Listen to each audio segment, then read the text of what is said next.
السلام عليكم، واش راكم؟ شغلتكم الله تكونوا بخير وبصحة جيدة يا ربي. وما نساوش نصلوا ونسلموا على رسولنا الكريم عليه أفضل الصلاة وأزكى التسليم. واش راكم؟ واش أخباركم؟ شغلتكم الله تكونوا بخير. واليوم روتيني راني بديتو نغسل الغش كما راكم تشوفوا. وهنا راني رحت ديريكت للساقة تاع الكوزينة نغسل فيها ونحيت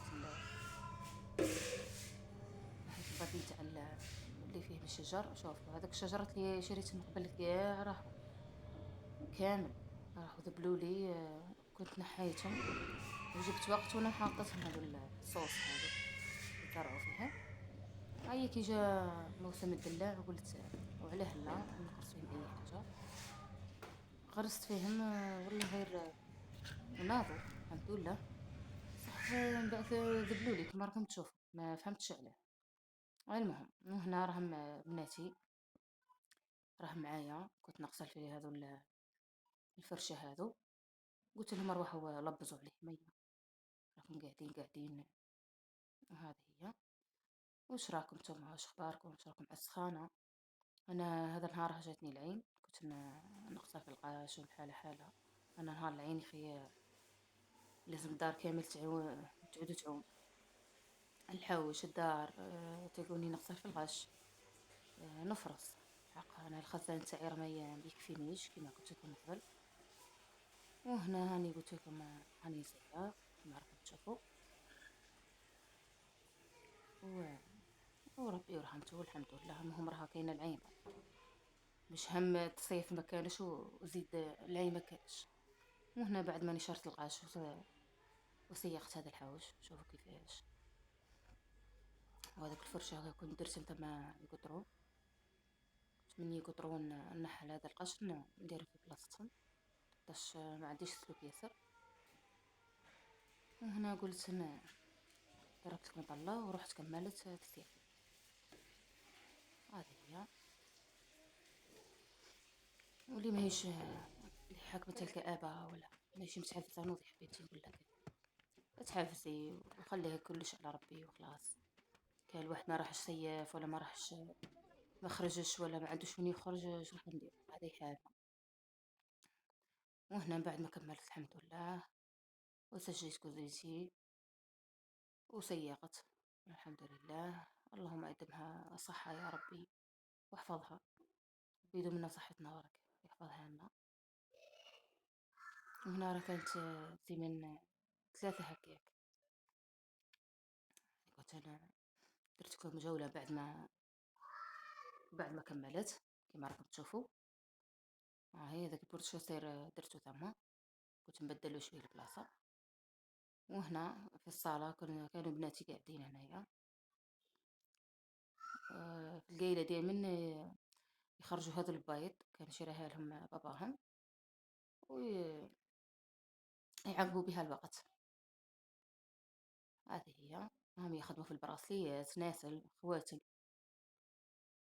وهنا من كملت شغالاتي وخلاص رحت قلت ندير والله ندير حاجه حلوه لقهوه العصر كما نقول. مع ان احنا القهوه تاع العشيه ما عندنا حاجه فيها قليل من نديروها في الصيف صح في الشتا لازمه.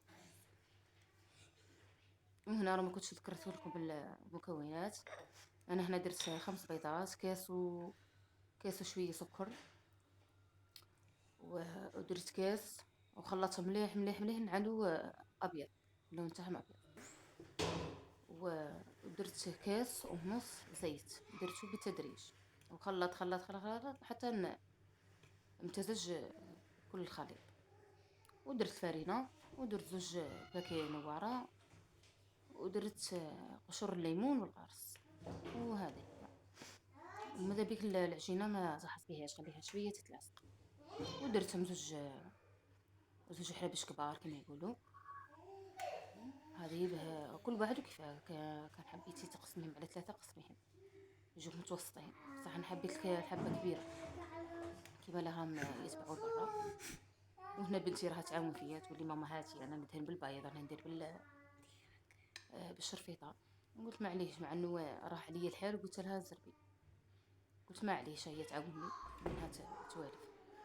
وهنا بعد ما طاب الحمد لله والله جا هايل، ما درت له لا نشا لا حليب لا حتى حاجه باه يكون كما يقولوا باه يكون خفيف ما يكونش قاسي. ما جانيش قاسي طول كاس ونص تاع الزيت هذيك خلاتوه هشيش، ما عندي ما نقول لكم، روعه. هذه هي، شوفوا كيفاه النتيجه كيفاه جاني. درتو بسيط، ما زينتوش الفوق بالشوكولا، عادي كروكي تاع الزمن ولا قديم. هذه هي، شوفوا دوكا نقسم معاكم هذه الحبه، شوفوا كيفاه طري.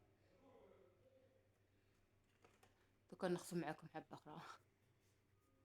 المهم هذه الحبه دوكا نقسمها، انا نحسب روحي قسمت هذيك الحبه، هي هذه اللي طاح فيها التجربه. اها شوفوا كيف، وخليني على البنه ما نحكي لكمش، روعه. وقلت نديرو في هذه البورطمونجي، طبعا نديروها في البورطمونجي سكروا عنها وتخليوش تضربوا الهواء، يقعد لكم دائما هشيش كما راكم تشوفوا. كنت درتو كامل هنايا. هادو الحبتين جيت راح نهزهم مع بعضهم، هيا قسموا. قلت لكم جاني الله يبارك، روعه. يعني ما نقول لكم، واللي تحب تحمروا منه جوايه منه تزيد تعاود تقلبوا وتدخلوا للفرن. انا ما نحبش، نحبه هكا، يبقى لي شويه طري، ما نحبوش مقرمش ياسر. وكل واحد ورايه، وكل واحد والذوق تاعو. ان شاء الله يكون عجبكم. هذه هي، شوفوا كيفاش، وجات كميه لاباس بها الحمد لله، لا غير تكفي لكم 3 ايام 4 ايام كيما هاك. ومن بعدها انا بعد ما كملت درت معاه كاس حليب، ما كانتش نحيت لي القهوه. طبعا حبتين تاع كروكي وربي رحمته الحمد لله. شوفوا قداه راه جاتني، شوفوا كيفاش كان حمار لي شويه، كاين جهه حمرت لي مليح، وكاين جهه لا طابت لي قد والحمد لله. وهنا العيش حضور، رحت نحيت هذاك القش، نحيت القشوشات هذيك اللي راها معلقه اللي تا يبست خلاص. كانوا مزالوا لي هذوك الفرشه كي نحيت القش، وقلت ندير نصتهم كيما راكم تشوفوا. المهم رانا وصلنا لنهايه الفيديو، ما تنساوليش الجيم والبارطاج. ربي يحفظكم ان شاء الله، يحفظ لكم وليداتكم وكل ما من تحبوه ان شاء الله. هذه ان شاء الله يكون الفيديو كان نال اعجابكم، ومع السلامه وتهلا عليك. باي باي.